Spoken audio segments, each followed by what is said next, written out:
Good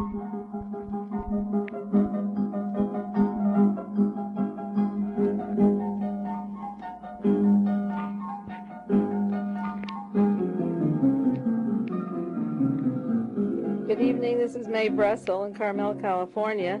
This is tape number 369, side 1, December 29th, 1978. I'm sure many of you were interested in the news coverage of the JFK assassination. The headlines that broke this week, of course, it was a great source of satisfaction to me to see the front page of such newspapers as the Washington Post and the San Francisco Chronicle carrying stories about new evidence to shake up the JFK probe and the possibility that there was a second gunman at the grassy knoll. This comes just as the House Select Committee is finishing their investigation, if you can call it investigation. They're finishing their whitewash.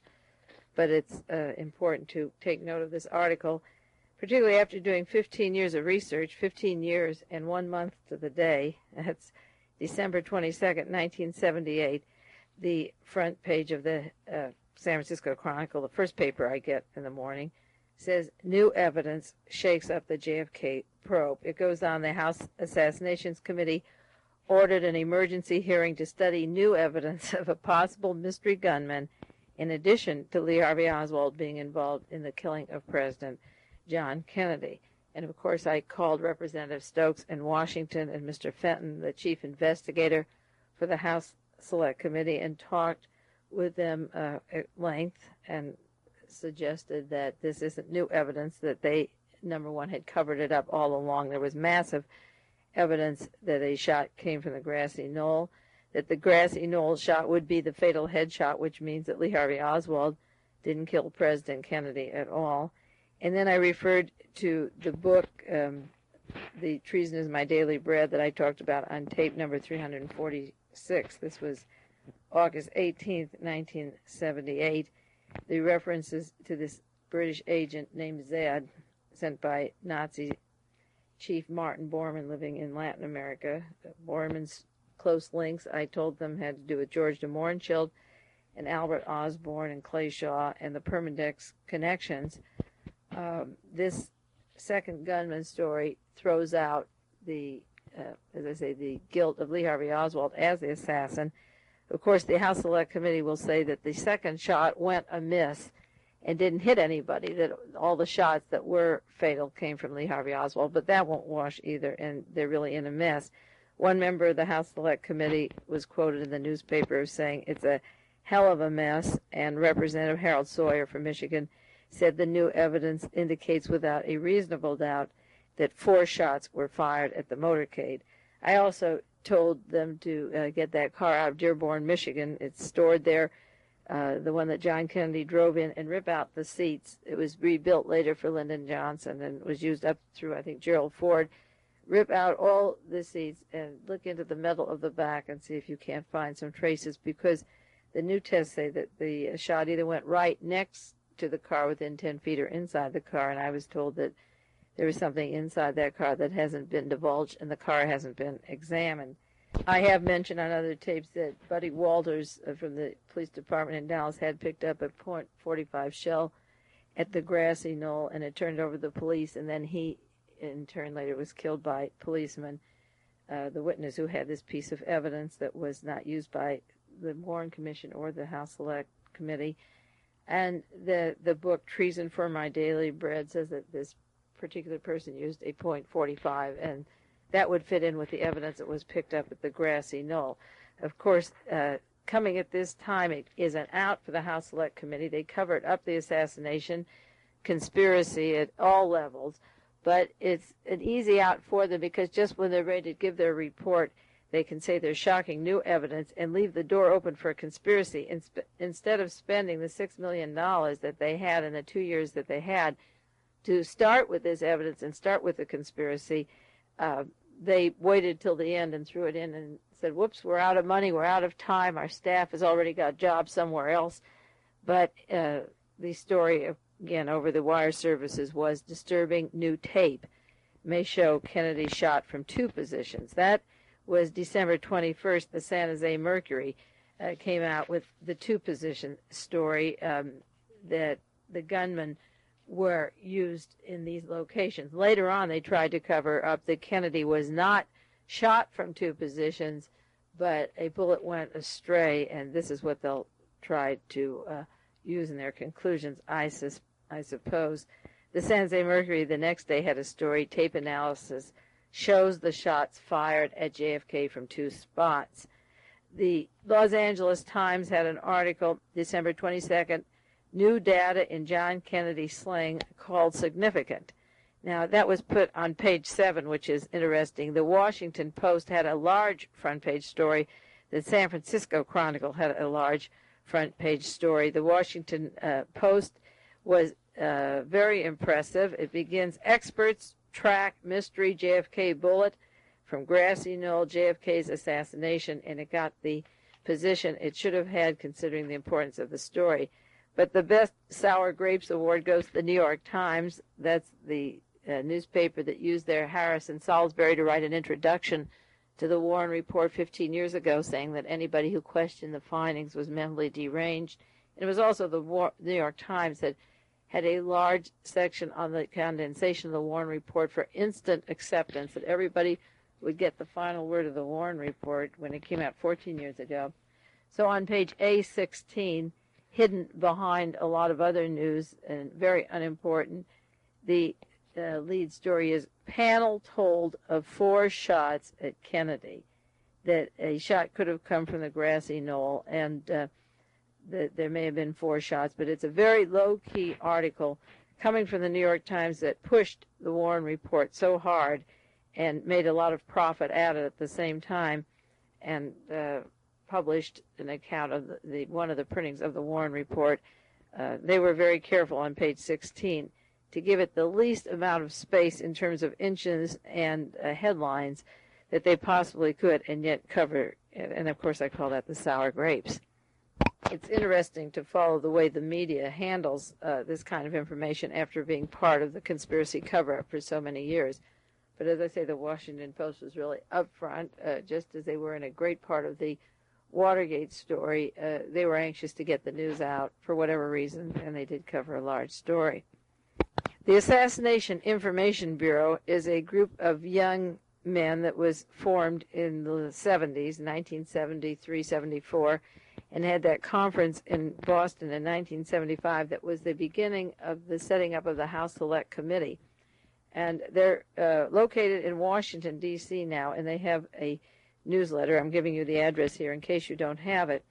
And they have a summary, a response of 7 critics on the House Select Committee hearings. And they have an interview with Jerry Polikoff, David Lifton, Sylvia Marr, Harold Weisberg, Paul Hawks, Bernard Fensterwalt, and Carl Oglesby. And next week on this tape, I'm going to do an hour analysis of the 7 critics' view of the House Select Committee hearings, because many of you who take these tapes have my analysis of and critique of the House Select Committee. And I want to go into detail the 7 questions that each one of these people were asked as opposed to my point of view. I think it's very clear for you to understand where Mae Brussell is and how she differs from these particular critics. You see, I have accused all of these critics of we call them critics of the Warren Commission, of working with the FBI, working with the War Department, the National Security Agency, the National Security Council, that each one of these people is hiding the real military operations behind the killing of Kennedy. They're hiding the Permindex connections, the international gun running, the dope dealing, the future military dictatorships that came into power. Each one of these critics was asked 7 questions. What new evidence did the House Committee develop? What mistakes or omissions did they make? What were your hopes of the public hearings? Was it doomed from the start? How did Richard Sprague compare with Robert Blakey, the first attorney that was hired? Will the JFK issue be relegated now to the past as part of history? And what are your work plans? And what I'll do next week is to take the answers given by these people, Polikoff, Lifton, Marr, Weisberg, Hawk, Fensterwald, and Oglesby, and show you their layers of cover-up, that these particular critics are selected by the AIB to keep a lid on the real story of who killed John Kennedy, and they become the next authorities, the AIB and these people. Instead of the whole story coming out, Lane set up that committee and then took a powder and moved to California, went on working with Jim Jones and the People's Temple and James Earl Ray. He abandoned the committee after it was set up in the hands of G. Robert Blakey. So next week I'm going to go into what makes Mae Brussell different than these 7 other people, how I vary with their answers, and of course what I thought about the committee is public record by my past tapes, and then you can compare it, and it'll be an interesting study of questions that are unanswered and expose the people that are still covering it up. When John Kennedy was killed and the Warren Commission was selected by Lyndon Johnson to investigate the murder of John Kennedy and Officer J.D. Tippit and Lee Harvey Oswald, he appointed a commission with persons, the names I was not familiar with. I hadn't studied much of American history. I will tell you I was ignorant up to that point.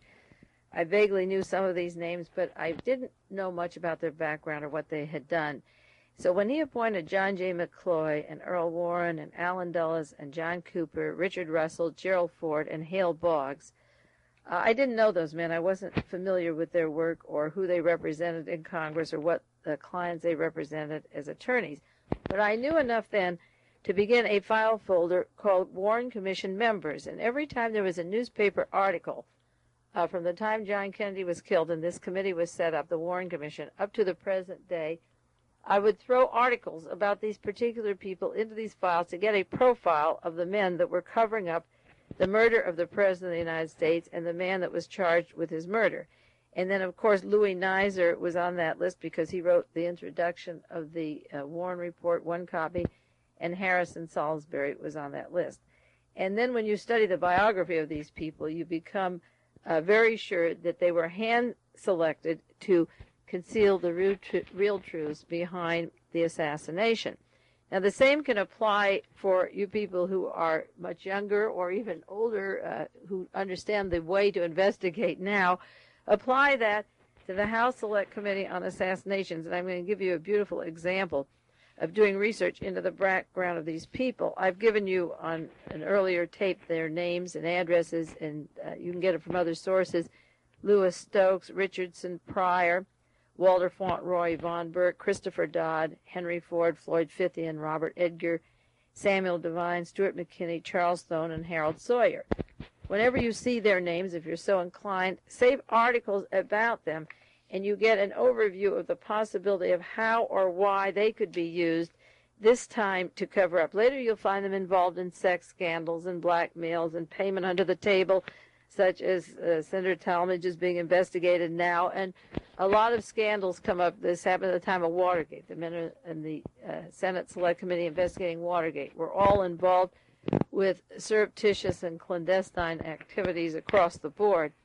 And we have to go into the biography now of the people who covered it the second time, such as G. Robert Blakey, the chief attorney. We know that he was linked to Mo Dallas. He was a character witness for this particular person, tied in with organized crime and assassination teams with the Hughes Empire and Robert Mayhew.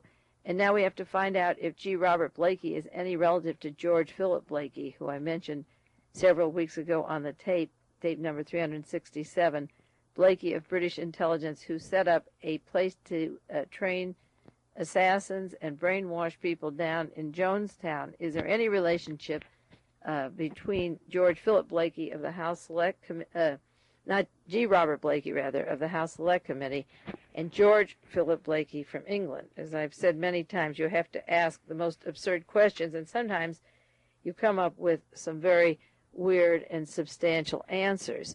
Now, the reason I bring that up is that Richardson Pryor was very active as chairman of the subcommittee of the House Select Committee on Assassinations here, of covering up. He was very good at covering up any important questions and playing totally dumb, even though he was a former state and federal district judge in South Carolina.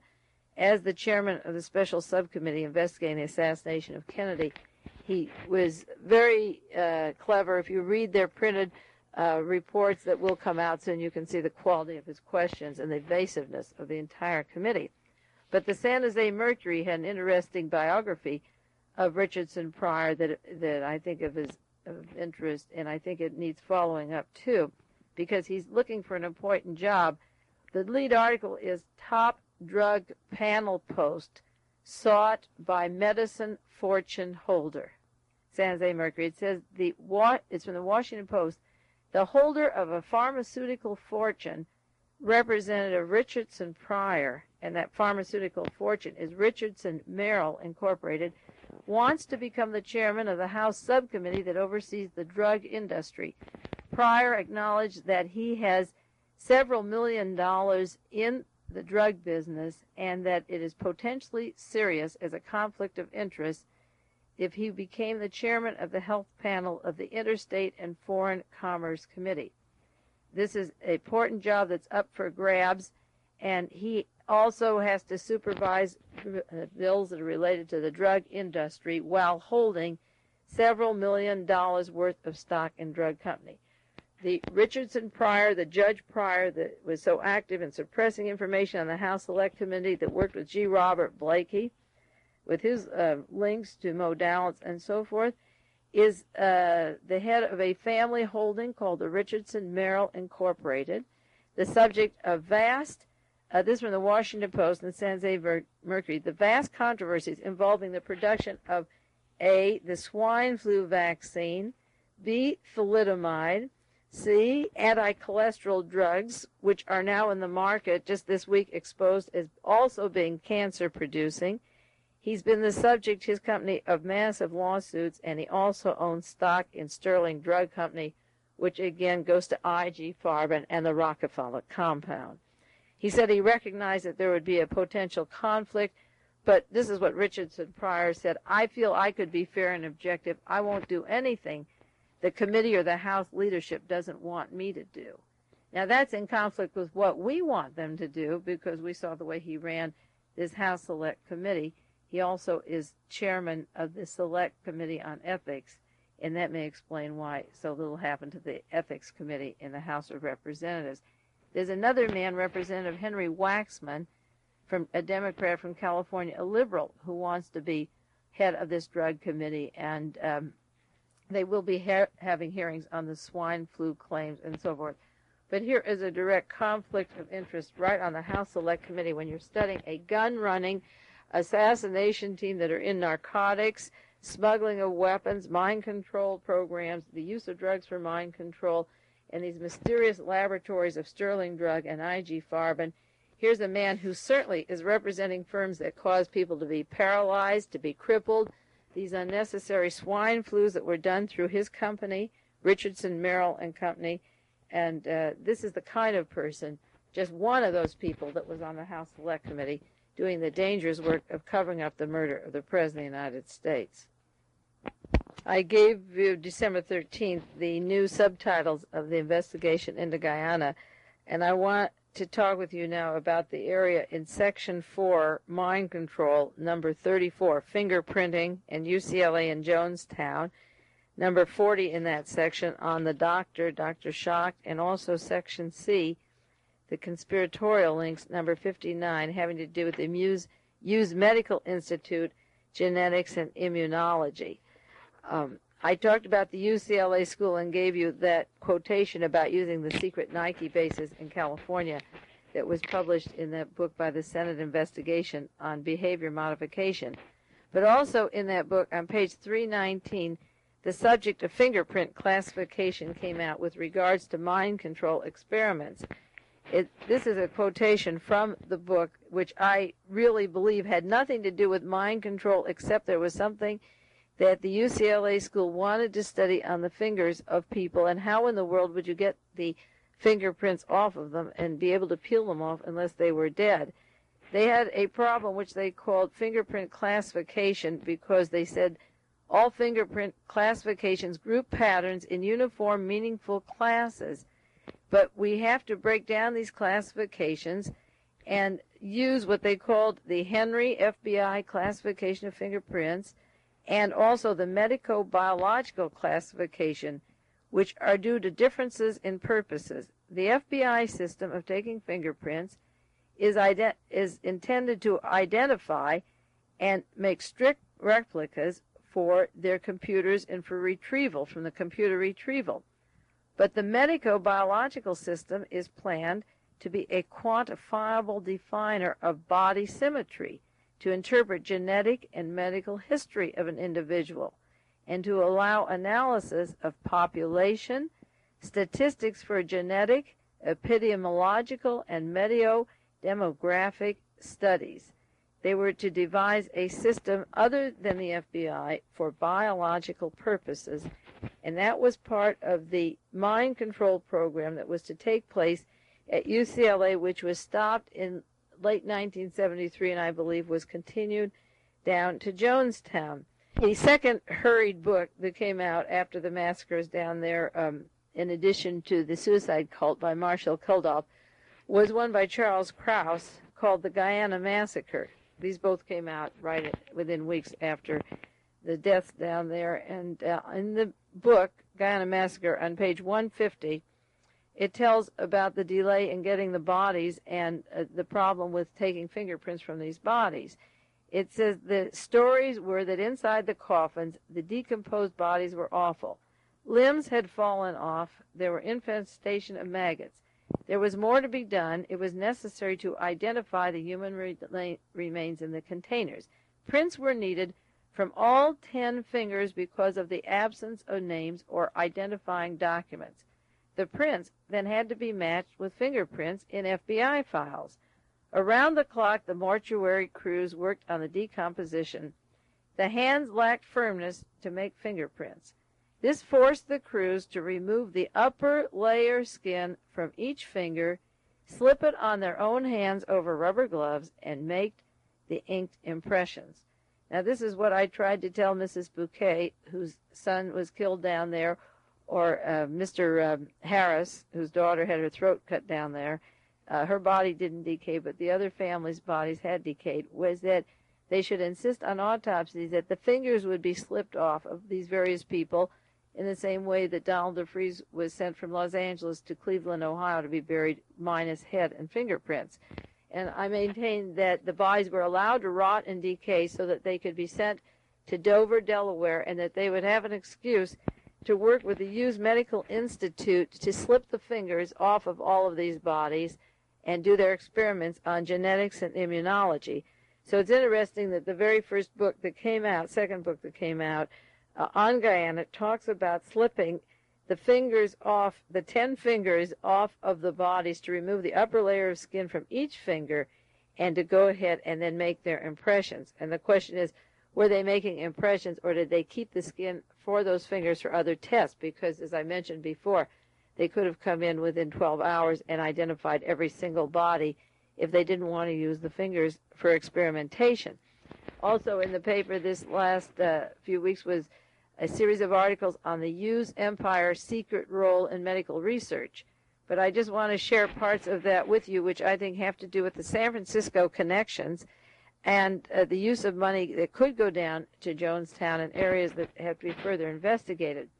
This is by Charles Pettit from the Christian Science Monitor, but it says the intimate connections between the financial empire of Howard Hughes and the most advanced medical research in the country is now being involved with gene splicing at the University of California, in California. A lot of this was under the direction of Dr. George Thorne from Harvard Medical School.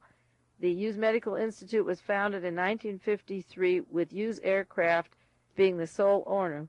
Thorne revealed the institute paid full salary of 75 scientists at 12 medical centers, including Stanford University. Now, it was Stanford Law School that sent Tim Stone up to Ukiah, where Jim Jones arrived from Brazil with $100,000 to open up his little organization there. This article says that they gave money to the University of California in San Francisco and currently has an $18 million annual budget for medical research. Some of the finest, fair, young medical researchers in the country are getting money from this support. Now, Jim Jones said that he gave money to the Schock boy, Larry Schock, for the man who administered all the cyanide and who was obviously off his rocker, the personality descriptions of people make him sound very mysterious. And his family interview, there's been one in Houston, Texas, has a lot of suggestion that the shock story has to be gone into much, much farther. But money was put up for his medical training in Mexico. And the question is, did Jim Jones do it or the Hughes Medical Institute? They had millions of dollars in California. The Bay Area researchers are on the Hughes payroll, and they were contacted by the Chronicle. They said 2 years ago, this would be 1976, at California in San Francisco, Hughes was setting up a $4 million genetic program on the campus. They were going into genetics, immunology, and the very things that were mentioned in the UCLA book regarding fingerprinting and so forth. They're going into DNA. Remember that the Stanford research had put up a lot of money for Donald DeFreeze and experimentations in the SLA program. The overlapping of the SLA to the Jonestown is tremendous. I don't have time to go into all of it now, but we'll do it on various shows. But they were into genetic research, into millions of dollars in the San Francisco area. Now, Jim Jones was supposed to have had 33 babies delivered in Jonestown. They were teaching paramedics on how to deliver babies. Yet the list of people that died there and their ages, their color, their sex were printed in the newspapers last week, a full account, and not one of those 33 babies was born. There were a group of people that left and got over to Venezuela. There was a boat that left Jonestown that went on over to Venezuela. There were people there at the time Leo Ryan was there. The question is, what did they do with these babies? Did they deliver 33? Were they the result of genetic research, of all this money, of the Hughes Medical Institute, and the ship that left with Mr. Blakey to Barbados? Did they have any of these children or babies? These questions have to be asked because at the time Moscone died in San Francisco, Mayor George Moscone, he was on a hit list, number one to go in case the Jonestown thing fell apart. He was being investigated for having received approximately $70,000 from the Hughes organization. He had tape-recorded conversations with Terri Buford and Tim Stone, a Stanford lawyer. Mr. Freitas, the district attorney in San Francisco, and the mayor of San Francisco were tape-recorded on various conversations that could be used. And because of the heavy amount of Hughes money into medical research in San Francisco and at Stanford, and the money going, Hughes money into politicians in the Bay Area, the Hughes money into genetic and immunology research, the delay in getting those fingers off, the intent of UCLA that was a recipient of CIA and Hughes money to study identically the genetic and epidemiology of people based on their fingerprints, and then the use of Dover, Delaware, which is an Army Defense Department place. The bodies could have been shipped to California. They were shipped there with the peeled fingerprints. This is a can of worms that should be gone into for a long, long time. I talked to Marshall Kilduff, who wrote the first book, The Suicide Cult, and spoke to him just this morning about the possibility of mind control and experimentation down in Jonestown. And he said, oh, impossible. That's terrible. It's too hard to believe. I can't believe it. I reminded him that I broke the Watergate story at a press conference in Los Angeles in August 72, and none of the newspapers would carry any of the story about Richard Nixon and L. Patrick Gray and the CIA being involved in Watergate, or Mullen Associates being a cover for the CIA.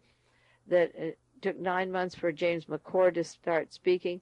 But based upon my past track record of exposing various stories and so forth, these people still hold the line. And Kilduff wrote a book, The Suicide Cult, but he couldn't believe that there would be mind experimentation. He says, I'll have to talk to Mark Lane and get back to you. And, of course, you know where Lane is at. The news media will block this story. A man who wrote a book on the suicide cult just freaked out to think that there should be anything. I gave him the references here to the fingerprinting, what went on in Delaware, what was quoted in Krause's book, what UCLA wanted to do, the use money in San Francisco, at the hospital in San Francisco, at Stanford, and the question about this doctor that was educated, who got his scholarship from Jones, and the Jones money could have come from Stanford research, and Jones himself could have been made into that zombie in Brazil. Those are the things that are kept out of books like Guyana Massacre and The Suicide Cult. The man panicked. He never had heard of such a thing. But the evidence is there now that they did slip the skin from each finger off those bodies there, which is what I knew they were doing, and I knew that's why they were sent to Dover, Delaware. I can't emphasize enough that if you don't get the government out of the medical business, if you don't get them out of that germ control center down in Atlanta, Georgia, the one whose company Richardson Pryor makes the swine flu for, and studying Legionnaire disease in the air conditioning plants, if you don't break up the Howard Hughes Medical Institute and use aircraft, pay their taxes, the Internal Revenue, and then the Internal Revenue state which people get money for research, then you're going into a Dachau, Auschwitz, Treblinka concentration camp, Jonestown today, tomorrow the world. You've got to get the government out of the medical business and write to various Congress people and call talk shows and use this material. This can't just be a little in thing between you and me. You have to do part of it to take this material and this information that I pass on to you and see that it reaches congressmen and that it get the proper exposure and not be relegated to some bizarre theory, that we break down what Jonestown was really about. Mark Lane is quoted in Krause's book on page 111 as saying that when people were dying down there, that they were smiling and genuinely happy, and later there was a tape recording that shows that they were screaming and crying, and that now it turns out 700 people had been injected and murdered and hadn't committed suicide at all.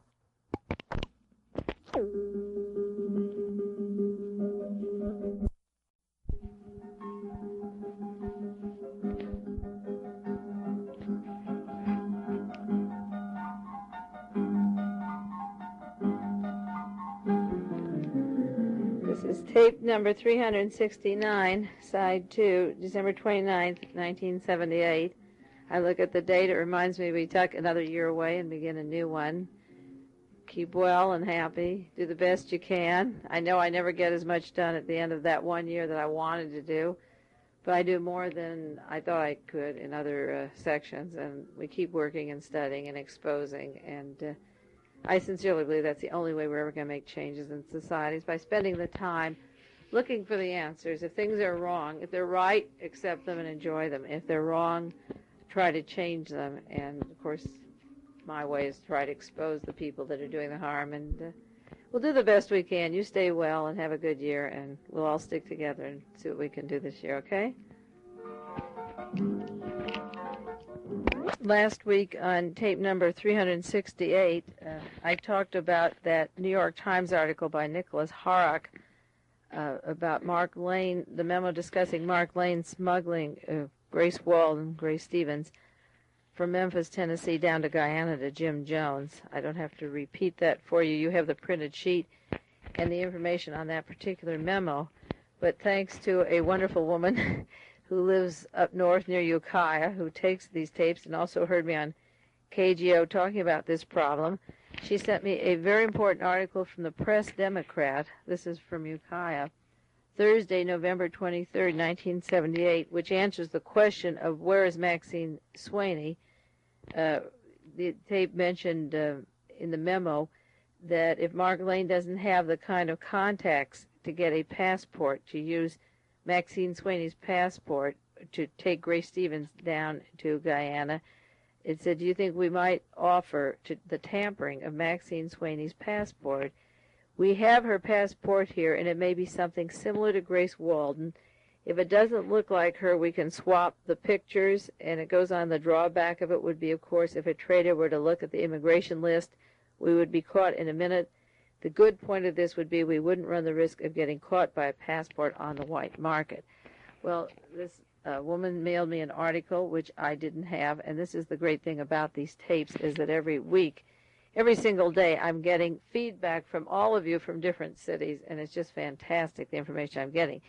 But this article, the Democrat Press, the Press Democrat, November 23rd, 1978, said that there were people who left People's Temple who ran afoul of Jones and disappeared or died, and no action was taken by the county recorder's office, even though two members, ex-members, said that Tim Stone, that was their attorney from Stanford, forged their names on courthouse documents and transferred their property to the People's Temple. Remember, Tim Stone put Jim Jones into a position up there in the grand jury. County Welfare Director Dennis Denny said the temple operated an illegal, unlicensed foster home in Redwood City. Now, that's important because I asked what credentials did Jim Jones have when he came from Brazil to open any kind of a foster home, much less have the $100,000 after he was working with the CIA. This said he opened illegal, unlicensed foster homes in Redwood City and kidnapped, this is the article, kidnapped youngsters from other states to occupy the homes. Now, this is tragic because we may do one whole tape on the list of people and the breakdown of their ages and colors, and some were never identified. After he had these children there from other states, they were supported by welfare payments. When the county discovered the situation and threatened to sue, Jones had temple members appointed as guardians of the children. You know how many of these temple members had adopted children of multi-races, and the children then continued to receive public aid from the home counties of San Francisco, Alameda, and Contra Costa. But even some were kidnapped from other states and then were murdered down there in Jonestown, injected with cyanide and poison. Dennis Denny said elderly people in the care homes were taken out of the county without any permission. There is evidence that youngsters, handicapped people, and elderly had been abused in the temple homes, and that the public funds that were given to them were diverted to the church treasury. The evidence referred to the district attorney's office. No charges were ever filed.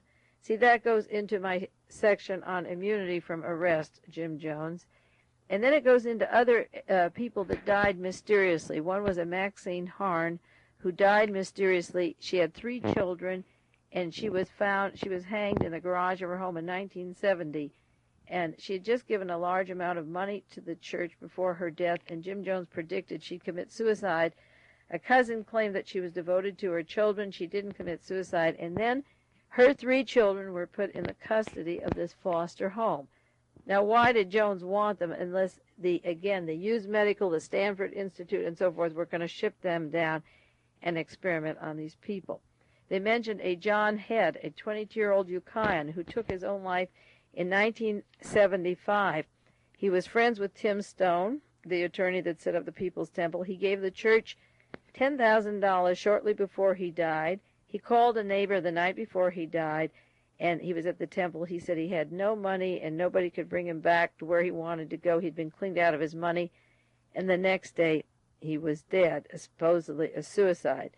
Another member, now here's where we get to the point, who they also asked for a probe because another member died. Her name was Maxine Swaney, the same Swaney whose passport they had in their possession, according to the New York Times memo. Maxine Swaney was killed in an automobile accident in 1976. And here is Terri Buford in early 1978 saying, in quotes, in a memo, "We have her passport here. We have her passport here. This woman died in the custody of Jim Jones. She was killed in an automobile accident in 76. Jones told his followers that she died because she wanted to leave the church." Now, they took that woman's passport and kept it. How they got it, I don't know. But she had an automobile accident. At the time, they thought it was a murder, and ex-members of the church wanted an investigation up in Ukiah. Maxine Swaney's death was called an automobile accident. Think how many automobile accidents were done to witnesses to the John Kennedy assassination that I did a tape on and listed all those witnesses. Now, here is a very important point that I want to make on this particular tape. At the time that the House Select Committee on Assassinations was investigating the murder of John Kennedy, Mark Lane, who had set up that committee, moved to California. And along with Jimmy Carter's sister, Ruth Stapleton's friend, the great Larry Flynt, they set up a $1 million ad that was in 42 newspapers in the United States. Give us any information on the John Kennedy assassination. We will offer you protection. Larry Flynt didn't say, give this information to the House Select Committee on Assassinations. They're investigating it. He said, give it to Mark Lane. And an issue of the L.A. Free Press came out where Dick Gregory said, now the people have a form to write. And there are about 32 different articles in that L.A. Free Press, but no one's name was allowed to be used but Mark Lane's. Mark Lane's name and Dick Gregory's introduction was the sole copy of the L.A. Free Press, and in the New York Times and papers around the country, they offered $1 million reward to anybody who had information on the JFK assassination. Give it to Mark Lane. And Mark became like a vacuum cleaner who could suck in the names of witnesses. He was in New York City with Ted Gandolfo. The last time Gandolfo had a clear mind and didn't start taking Prolaxin, and he said, I'll give you $100 a day to see these witnesses. Innocent people around the country, innocent in that they may have been bystanders or had information or didn't know the whole assassination plot, mailed information to Mark Lane, who was working with Les Warrington of the FBI, and Larry Flynt, whose background is certainly questionable of his sources of money or connections to gun running or organized crime or narcotics, and into the White House to Jimmy Carter. This information went to Mark Lane. What did he do with it? Would teams from Jonestown, assassination teams, hit teams, run over these people, have these witnesses be killed? We don't know what they know. We don't know what they told Mark Lane. We don't know where they are. But they were offering this money as bait money for them to give it to Mark Lane. How many have been shot? How many suicides? How many car accidents? This is an unknown quantity. But when you have a woman who is killed by an automobile accident in 1976, and ex-members of the People's Temple are saying that she was killed because she intended to leave the church, and her passport is in the hands of Terri Buford, who's corresponding with Jim Jones and saying, this is too sensitive to talk about on the telephone. I'll have to go see Mark myself about getting Grace Walden down to Guyana and using another passport. We can't use the phone. I'll have to see him. It's too sensitive to do, on the phone. She says, I don't feel it's wise to use the phone for this message, to see Mark. Terri Buford, Jim Jones corresponding. What role could the members of the People's Temple who are programmed be used as assassination teams to kill witnesses or drug primary witnesses of any of the political assassinations, past, present, or future? Could they be shipped to places like Jim Jones, which was exposed when Congressman Ryan went down there? This is very important because ex-member Maxine Swaney was killed in 76. I did locate her thanks to this party who sent me this information.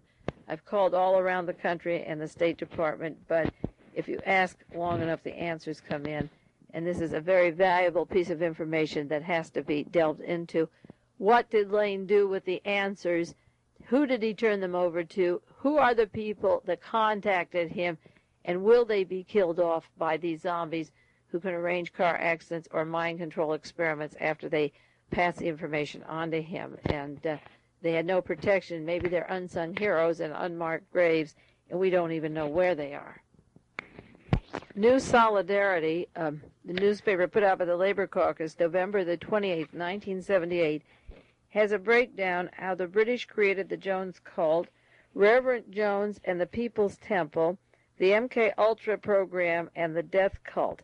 I'm going to give you the address and the price here for you to order because it goes into, again, to the allegations and research they have of Mark Lane and Charles Gehry working with Anglo-American intelligence agencies since World War II, how they've infiltrated the MK Ultra program, how Lane was an Air Force intelligence officer during World War II, and his links to British intelligence, their links to Division 5 of FBI and Permindex, to Sir William Stevenson and Major Bloomfield out of Montreal, Canada. And because so much money went into Jim Jones from Canada and England, you should follow this article. It's a long, long article, and there's no use repeating it because those of you who are interested can order it and read the entire article yourselves.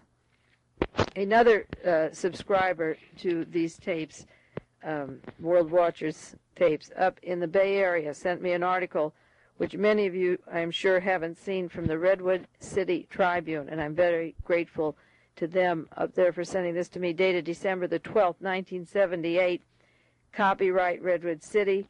This is an article by Mark Simon and Dave Hoffman, and I'm quoting some of it. A CIA informant was at the Guyana airport where Representative Leo Ryan and 4 others were shot. The report to the Tribune raises the possibility that U.S. officials knew the details of Reverend Jim Jones and failed to give a warning to Congressman Leo Ryan prior to his trip. The informant was able to report to the White House a complete and accurate casualty count, including the full identity of 5 dead, within 1 hour after the November 18th incident in Port Kaituma. And if this article is true, and our Navy ships were down at Guantanamo in Cuba on an alert that weekend, we could have brought in the ships from Puerto Rico, Cuba, Venezuela, and been in there by the time the sun came up in the morning. It says the informant's presence at the incident may have been part of the CIA's involvement that goes back to Guyana affairs and dates back to the late 1960s. The information was passed to the White House shortly after the incident. The source said the information may have been given to the White House by the CIA informant at the scene of the murders. The White House information was officially confirmed 2 days later by the U.S. State Department. CIA spokesman Dale Peterson said, "We're not confirming or denying the association of the agency in this matter."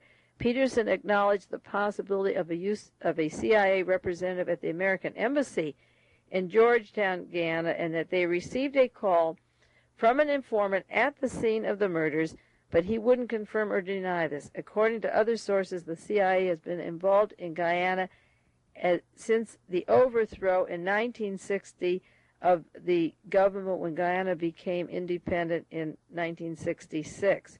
This article goes into the Guyana mineral wealth, which we know has not been developed, and the cover, of course, is that it's a socialist country where it could be a very wealthy country when it begins to be developed by the United States interests, the multinationals.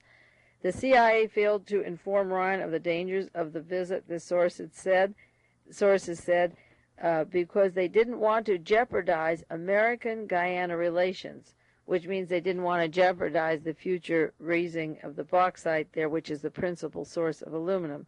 The CIA officials in this article said believed that Ryan would never be successful in visiting Jonestown. Therefore, they kept information on Jonestown from the congressman. This is in the Redwood City Tribune. According to the Tribune, the American interest in Guyana is based largely in the South American nation's wealth of bauxite, the principal source of aluminum. Guyana is one of the world's top producers of bauxite. When Guyana became independent nation in 1966, the Marxist People's Progressive Party was led by Chetty Jagan, J-A-G-A-N, and was installed, and it was an anti-American government.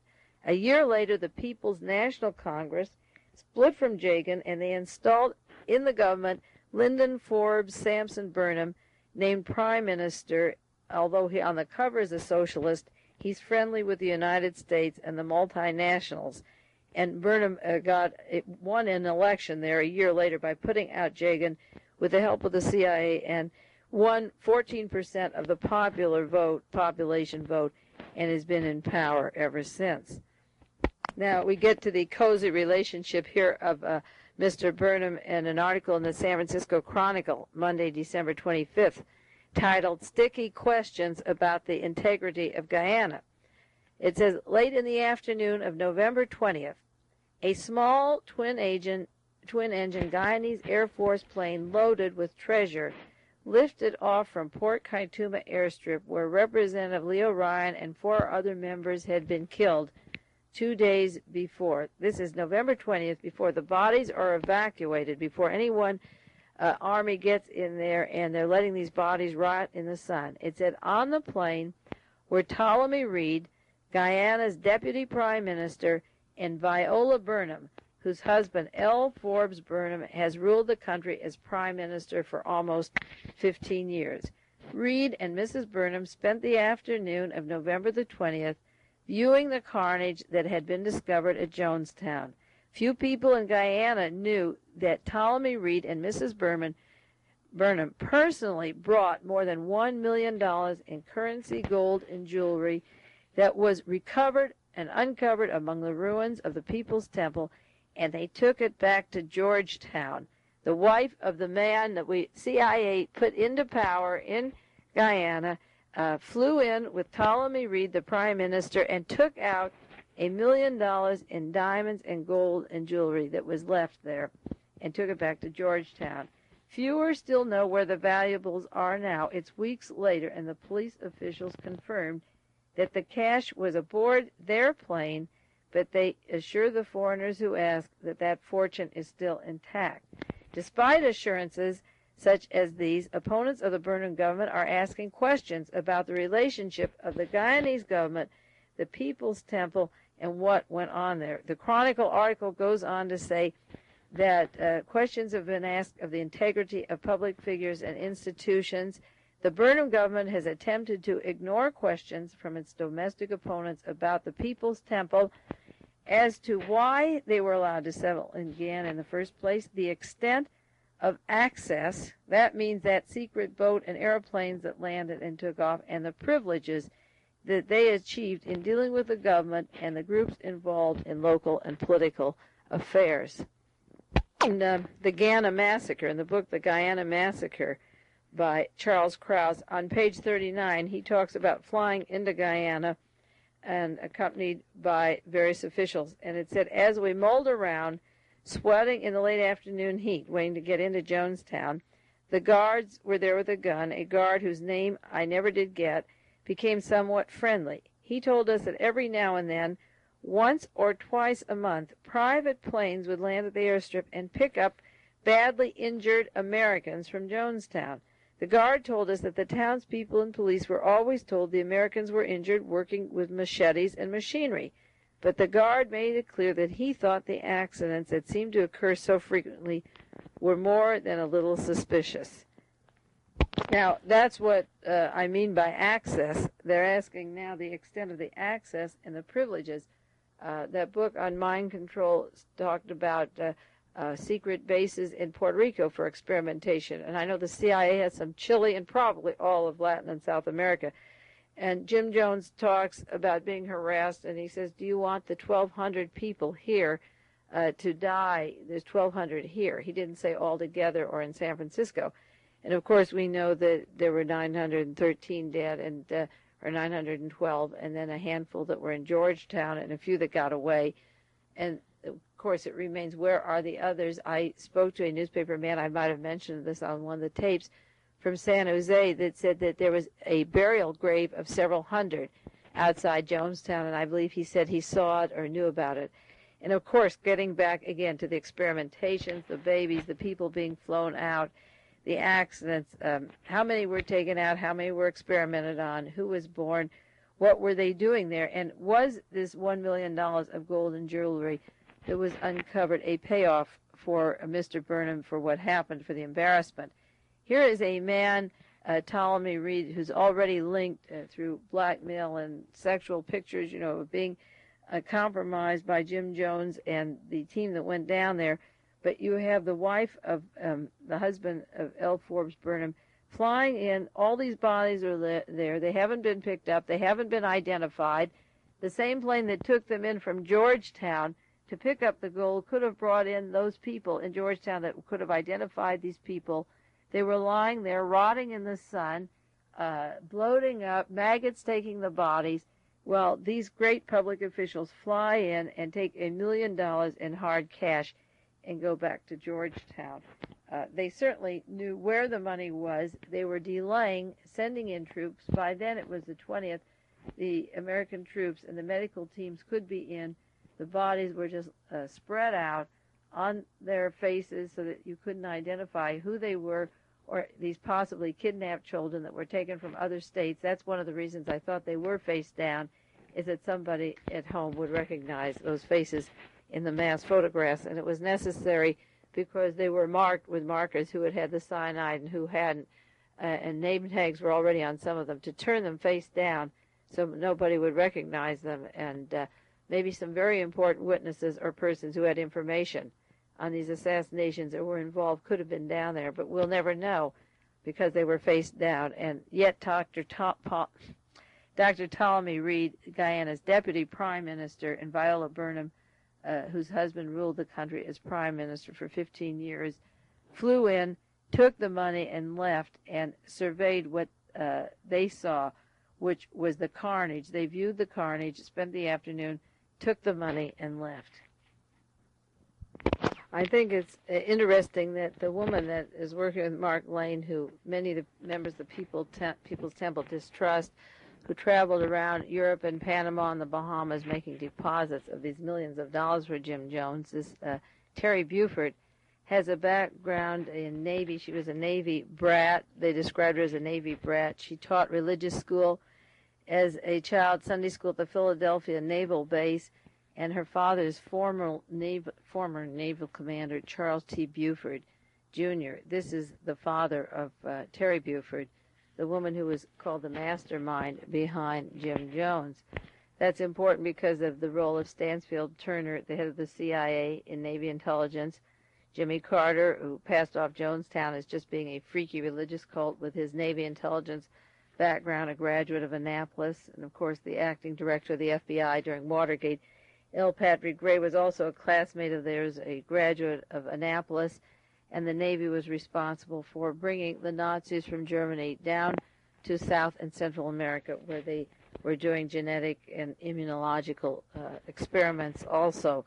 The woman who is singled out as being the most dangerous and the most secretive and the most powerful in the Jones operation is the daughter of a former naval commander, Charles T. Buford, Jr. His daughter was sent out to California, and the father said he would send her money for her education. She went to the University of California and graduated in 1976, but she was working for People's Temple a long time before that and living at People's Temple, and the father would send her money for her education, and it was cashed by the People's Temple and Jim Jones. So, again, we don't have any way of knowing how much money that, in quotes, went to the education of Terri Buford was Navy intelligence money. It was actually going to the Jim Jones operation. The San Francisco Examiner has an article, December the 19th, 1978, that the People's Temple masterminded and tape-recorded Mayor Moscone in San Francisco and Mr. Freitas. There's a little conflict of interest here because District Attorney Joseph Freitas had hired as his assistant Tim Stone of the People's Temple. And Freitas is supposed to prosecute any people involved either in the murder of Leo Ron that took place from the San Francisco base of People's Temple or the murder of Mayor Moscone. Yet both of these people were tape-recorded by Terri Buford. She was their chief strategist. And there's an article that came out this week saying that she meticulously put on plastic gloves and typed death threats to various former members of the temple, that she rifled through garbage cans and spied on members of the temple. She managed their $11 million funds. She was a mastermind behind Jones. And that she would tape record at night. She would call up the mayor and the district attorney in San Francisco and get them when they were sleepy and try to catch them saying something about socialists and trap them, and had tape-recorded conversations of these people that she had these conversations between Jim Jones and the late Mayor Moscone and the district attorney Joseph Freitas and other politicians that they could use for blackmail. And I'm sure those tapes are still available, and this would cause Freitas to do a very weak prosecution of Dan White, who's been charged with killing Moscone. You can see the conflict of interest, or maybe you can't, in San Francisco, but this is one can of worms that has to be broken down because Tim Stone, the assistant DA for Mr. Freitas in San Francisco, was an active member of the People's Temple and set up its legal framework and worked with Terri Buford and these various people, and they tape-recorded conversations of Mr. Freitas. Moscone is dead, but they could blackmail the family if the family wanted to go further into Dan White. Dan White was missing for 2 years, and as I say, it's important to find out where he was or if he was under the mind control program down in Jim Jones' compound and then sent back to San Francisco to kill future witnesses. It was Terri Buford who said that the killing team and the orders come out from a particular woman living in San Francisco. We have Dan White, who immediately after the Jonestown affair killed George Moscone, a man that had been working with the People's Temple, the mayor who was a recipient of the Hughes money and so charged with that. And Dan White was missing for 2 years, so it's important to find out where Dan White was. Was he down in Guyana being trained as an assassin and then brought back to the San Francisco Police Department and Fire Department as a sleeper who could kill upon order if they needed him to wipe out their witness? A San Francisco Bay Guardian, December 21st, 1978, has an article that said Charles Gary was told by Mark Lane while the two of them were in the jungle that an attorney for the People's Temple by the name of Chaikin, C-H-A-I-K-E-N, Gene Chaikin, he had been an attorney for Jim Jones, had been drugged several months earlier after he objected to some of Jones' activities. And Gary said that he demanded to see Chaikin. He wanted to see him while he was in Jonestown because Charles Gary was an attorney for Jim Jones. And Gene Chaikin, another Temple attorney, went down to Jonestown. Well, while they were down there, Charles Gary and Mark Lane didn't see Gene Chaikin, but later he was among those that was dead. He and his family were among over 900 people that were dead down in Jonestown. Now, it's interesting that Mark Lane knew that Chaikin had been drugged months earlier and that they could not see him. The days that they were down there, they couldn't see him. And if they could send an attorney down there that represented him by Gene Chaikin, and he was drugged, and if Mark Lane could be involved in memos to send Grace Stevens down there, where a primary witness in the Martin Luther King case could be have a mind job on her and her mind erased, then it's also possible, the possibility that Dan White, when he was missing, was down in Jonestown also. And this is a question that has to be gone into further. There is so much information here. I hope I'm not giving you an information overload on this material, and I hope you'll be able to type it up or make some notes and follow it. I think some of the key points, again, involve Mark Lane and the mind control program. What did he do with the information that he obtained through the ad paid by Larry Flynt on the Kennedy assassination? Where are the witnesses, or are they being rubbed out? Is G. Philip Blakey in Guyana, the man that escaped to Barbados, related to Robert Blakey, G. Robert Blakey of the House Select Committee on Assassinations? Was Grace Walden sent down there, or is she alive in Mark Lane's place? And did that have anything to do with the conditions that Congressman Ryan could only go there if Lane preceded him by a 2-hour talk with Jim Jones? And is Grace Walden alive? That's an important story.